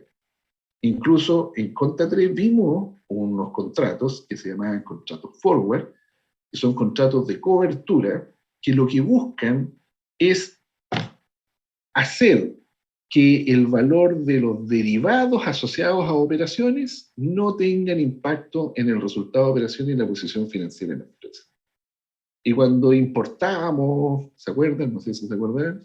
Cuando importábamos activos, por ejemplo, desde el extranjero y hacíamos o obteníamos facilidades de pago por parte del proveedor y le reconocíamos una obligación en moneda extranjera, que teníamos que llevar a moneda nacional y después teníamos diferencia en los tipos de cambio, podía suceder que yo me endeudara con $1 a 100 y cuando fuera a pagar el dólar estuviera a 150, por lo tanto voy a pagar 50 pesos adicionales por cada dólar, o al revés, si es que yo me endeudaba a 100 y el tipo de cambio al momento de pagar había bajado a 80, significa que yo me estaba ahorrando 20 pesos por cada dólar respecto del pago. Bueno, como esos son derivados del tipo de cambio, por eso se le llama operaciones derivadas, y yo no estoy dedicado al negocio de los derivados, no pretendo hacer ni ganancia ni pérdida con los derivados, lo que debo hacer es constituir instrumentos de cobertura que puedan, como dice la palabra, cubrir las diferencias de valor que puedan ocurrir producto de esta operación. ¿Qué tiene que hacer una empresa respecto a sus políticas contables cuando sabe que va a tener esas posibles situaciones? Tiene que decir clarito ahí, ¿vamos a trabajar con contratos de cobertura o nos vamos a ir a la vida con los tipos de cambio? En este caso, Pinare, que no son lesos, porque ellos saben que les conviene, los estados financieros se presentan en dólares y esa va a ser la moneda funcional de la compañía. Entonces, ¿tengo que estar reconociendo diferencias por tipo de cambio? No. ¿Por qué no? Porque yo sencillamente voy a llevar la contabilidad en dólares, no en pesos. Ah, pero resulta que usted cuando los presenta en Chile los tiene que presentar en pesos. Sí, pero ellos los presento a un tipo de cambio nominal solo para exposición, pero no para el cálculo del resultado de operación, ni tampoco para la determinación de la posición financiera. Ese es el truco, y ese es de los leguleyos abogados. Ya, transacciones y saldo ya es una situación más normal que ustedes la van a ver en todos los estados financieros como si nada, no requiere una gran definición de política contable. Ya, lo mismo que habíamos conversado delante, los tipos de cambio que vamos a utilizar para efectos de convertir los estados financieros a pesos, no para efectos de reconocer las operaciones en moneda extranjera, se dicen una sola vez para el periodo y se acabó. En este caso dijeron, mire, para el año 2019 vamos a usar el promedio que fue al cierre, 748.74, y el promedio del año que fue 702.63. Por lo tanto, cuando presentemos nuestro estado financiero, vamos a multiplicar todas las cifras en dólares por eso y vamos a obtener la contabilidad en pesos. Y para el año 2020, al cierre fue 710 y el promedio fue 790. Listo. Solamente un dato para que entiendan todos los que van a hacer uso de estos estados financieros, que esos estados financieros están confeccionados en dólares, pero están convertidos a peso, a una moneda al cierre del ejercicio para presentación. Bueno, después ya viene para cada una de las partidas en específico, para propiedades, planta y equipo, tiene que estar cuál va a ser el método, si va a ser el método del costo o el método de la revalorización, y en el caso de que se use o se adquieran activos en monedas diferentes, entonces, ¿a qué tipo de cambio se van a convertir de esas monedas a la moneda funcional con la cual está llevada la contabilidad? En este caso, la contabilidad está en dólares, y si yo compro en pesos, tengo que hacer la conversión a dólar, pesos dólar, en el momento en que se hace la adquisición. Eso es lo que está diciendo acá. Esta es buena, dice, los terrenos no son depreciados. ¿Qué creen ustedes?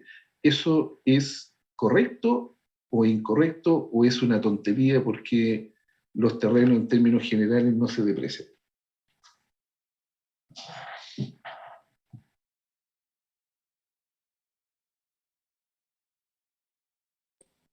Profe, yo creo que para el giro que ellos tienen es un dato de más nomás.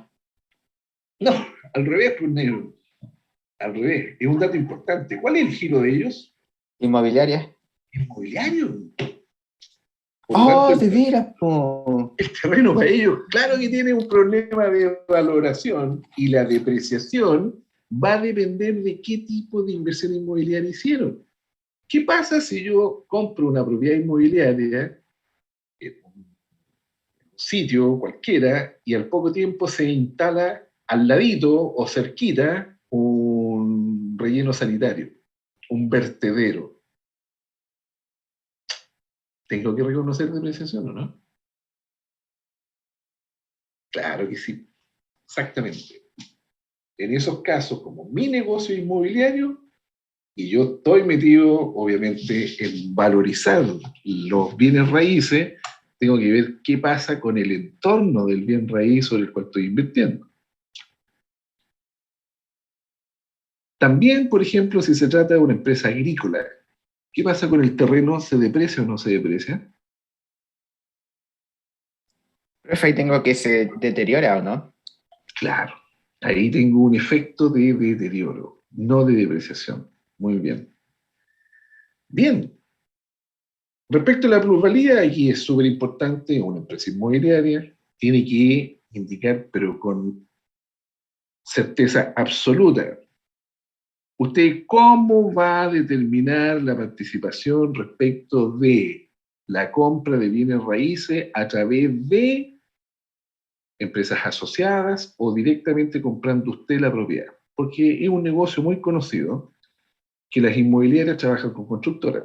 En muchos casos, las inmobiliarias son inmobiliaria y constructora. O en otros casos, la empresa inmobiliaria es una y la constructora es otra. Aquí, detrás de esto, existen las planificaciones tributarias agresivas. Si yo soy empresa constructora, tengo derecho a ciertas exenciones tributarias. Beneficio para el rubro específico de las constructoras, que no tienen la inmobiliaria. En ese caso, ¿qué es lo que hacen? Separan los dos giros. Crean una inmobiliaria, crean una constructora. La inmobiliaria es controladora de la constructora lo que hace es construir, no es dueña de los terrenos para los que construye, sino que construye para la inmobiliaria. Con eso la constructora hace uso de todos los beneficios tributarios y la inmobiliaria, indirectamente por la propiedad, aprovecha de esas exenciones tributarias que le corresponden al giro construcción. Trucos, miles de trucos. ¿Qué tiene que hacer la empresa al momento de reconocer en las políticas contables los impactos que tiene la plusvalía? Obviamente reconocer cómo va a hacer uso usted, o mejor dicho, cómo se va a hacer de las propiedades, y segundo, si va a reconocer las plusvalías asociadas a las adquisiciones, sí o no. Aquí en este caso Pinares dice, la plusvalía se determina en la fecha de adquisición de la inversión y es una medida como el exceso entre la suma de representación transferida más importante del valor de cualquier participación no controlada en una sociedad adquirida y el valor razonable de los activos identificables adquiridos y de los pasivos asumidos en la fecha de adquisición.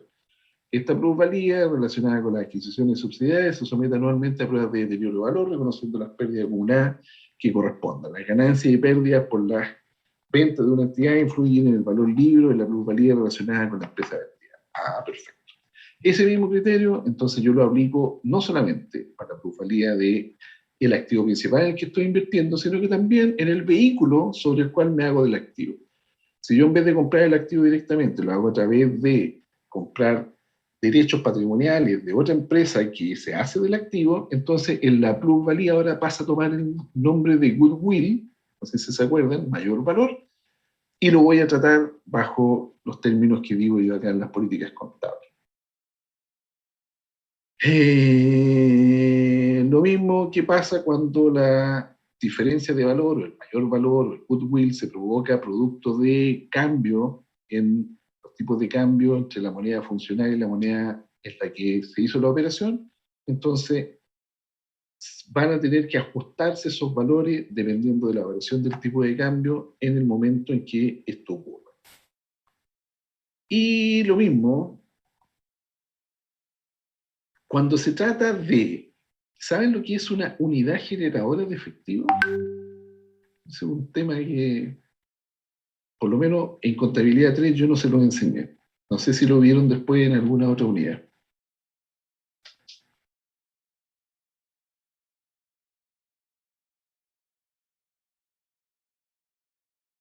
¿No? Rodrigo, no entiendo la pregunta. ¿Cómo?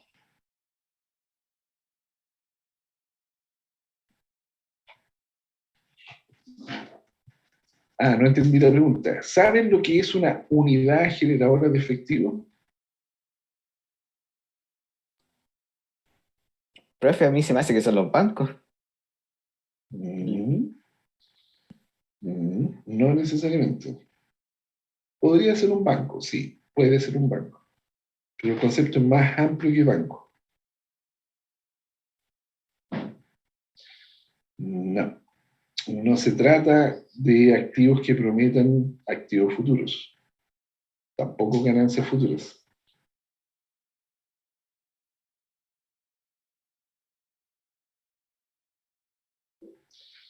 No, este concepto viene de la NIC 18, que se llama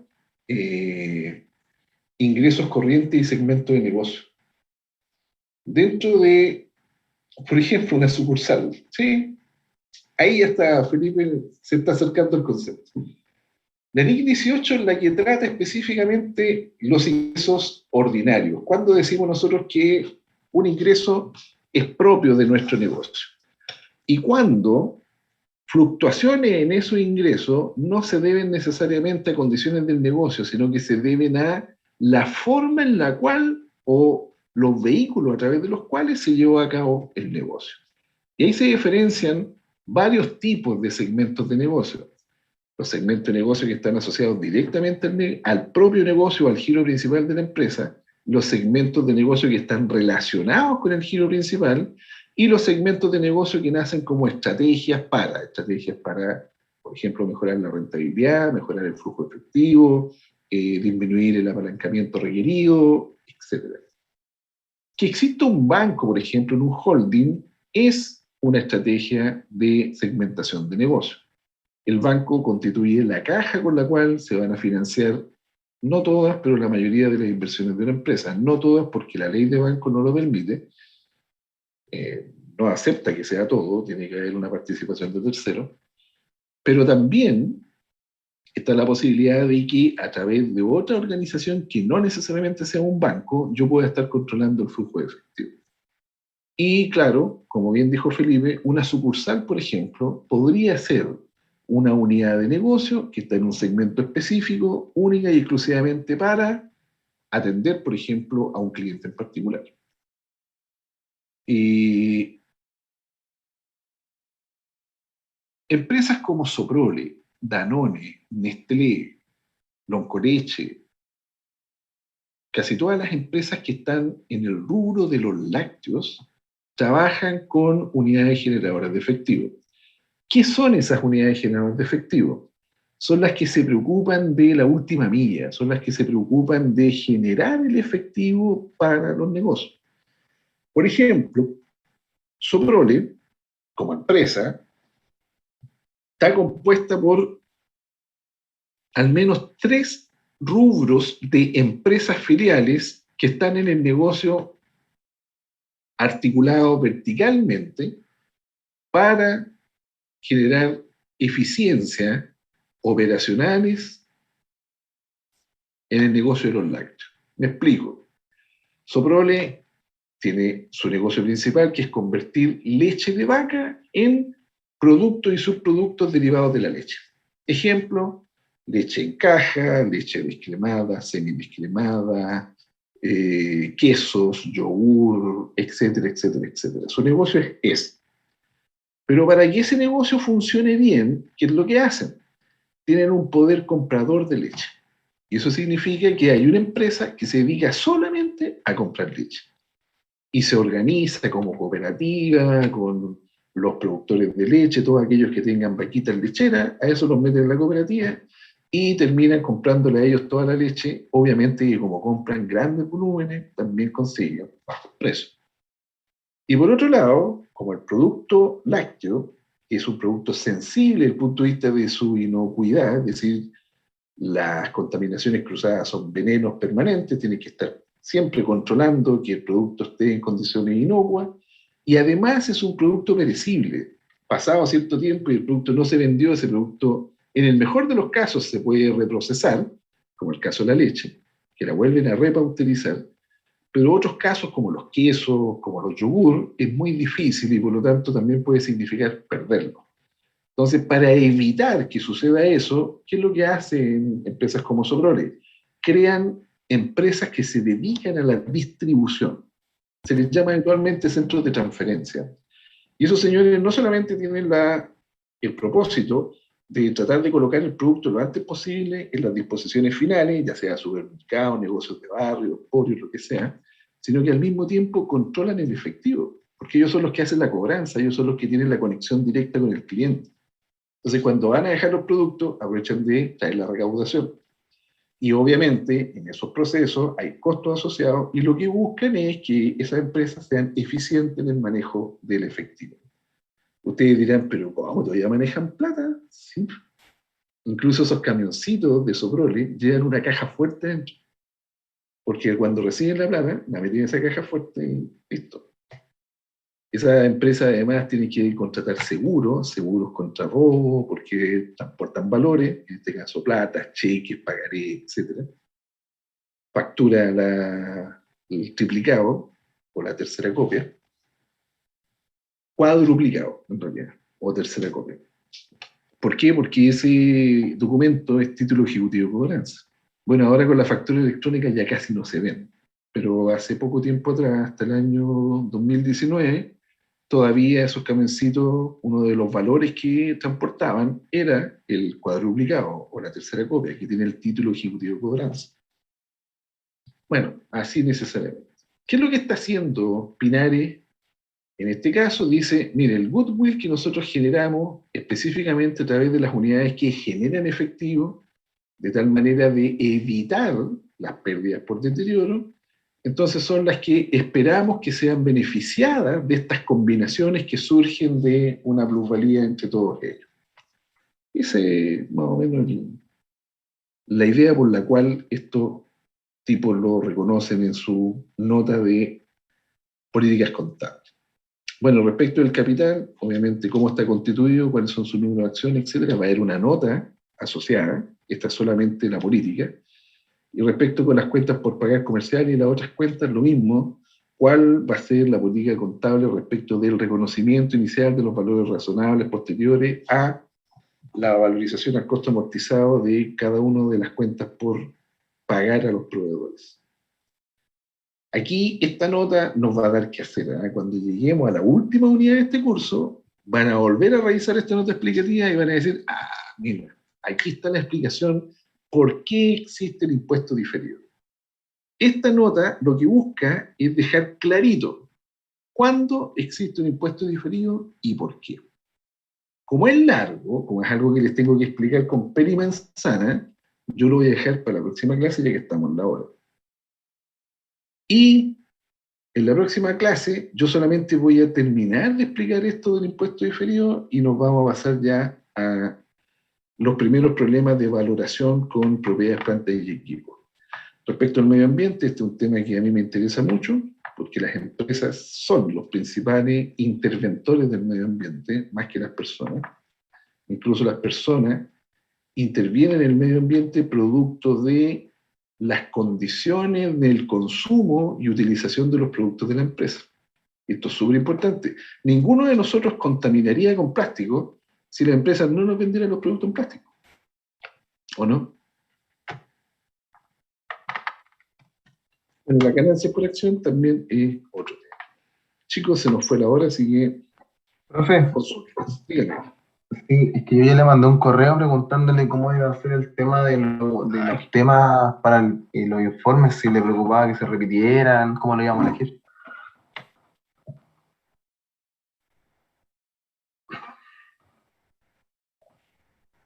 Qué bueno que tocaste el tema, porque efectivamente ustedes deben informarme cómo están compuestos los grupos y qué temas van a tratar. Eso lo tienen que hacer lo antes posible a través de un correo electrónico, que me digan, profe, somos José Ignacio Espinosa y no sé quién, y vamos a tomar el tema tanto. Ese va a ser el tema de nuestro taller. Y eso tienen que mantenerlo hasta el término del semestre. Por favor, no cometan el error de cambiar de tema a mitad de semestre. A menos que no hayan hecho nada en toda la mitad del semestre, toda la primera mitad. ¿Cuál es la recomendación que les doy para este trabajo? Yo ya les advertí, este curso yo lo estoy haciendo por primera vez, no es mi curso. Pensé que iba a ser algo muy complejo, pero revisando la materia me di cuenta que no es tanto. Pero no es mi curso, yo no estoy preparado con material y con experiencias anteriores para hacer este curso. Pero sí me advirtió la profesora Patricia Rodríguez que si ustedes no le dedican todo el tiempo necesario a este taller, lo más probable es que no van a lograr el nivel de desempeño que se espera. Como ustedes saben, los temas están abiertos. Ahí en el programa del taller hay 11 temas propuestos. Ustedes vean si les gusta uno de esos o quieren otro más. Pero tienen que darlo a conocer ahora, dentro de esta semana, un correo electrónico, y tienen que ponerse a trabajar en él. No lo dejen. Recuerden que todas las cosas que están ahí no las vamos a ver en clase o las vamos a ver muy tangencialmente. No esperen a que lleguemos a la unidad donde van a ver el tema de su taller porque no está en la unidad. ¿Se entiende? José Ignacio. Sí, profe, entonces le enviamos un correo confirmando el tema de los integrantes y cerramos eso esta semana. Exactamente, así es.